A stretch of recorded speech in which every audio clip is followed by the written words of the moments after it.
વકીલો સાથેના અશોભનીય વ્યવહારને લઈ નારાજગી। વકીલોને બહાર ઊભું રહેવાનું અને પોકાર થાય તો જ અંદર આવવાનું કહેતા નારાજ। ડભોઈમાં વકીલો સાથેના અશોભનીય વ્યવહારને લઈ નારાજગી। વકીલોને બહાર ઊભું રહેવાનું અને પોકાર થાય તો જ અંદર આવવાનું કહેતા નારાજગી।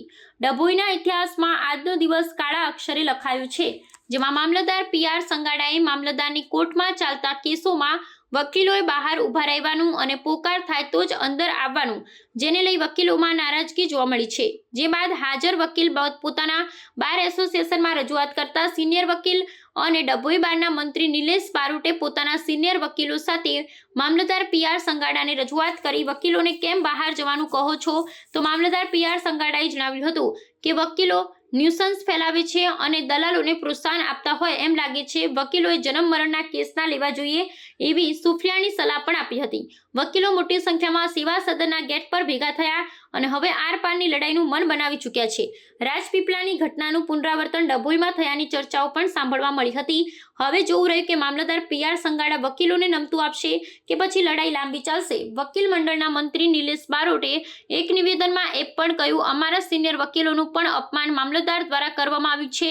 હવે વકીલોની આગળની કાર્યવાહી પર સૌ મીટ માંડી બેઠા છે।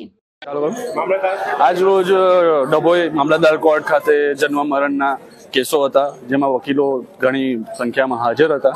મામલતદાર સાહેબ દ્વારા એવું જણાવવામાં આવેલું કે વકીલ સાહેબોએ બહાર ઊભું રહેવું, જેથી મને ફોન આવતા હું તાત્કાલિક ધોરણે એમના સાથે વાત કરવા તેમજ બધા હોદ્દેદારો વાત કરવા માટે પહોંચેલા।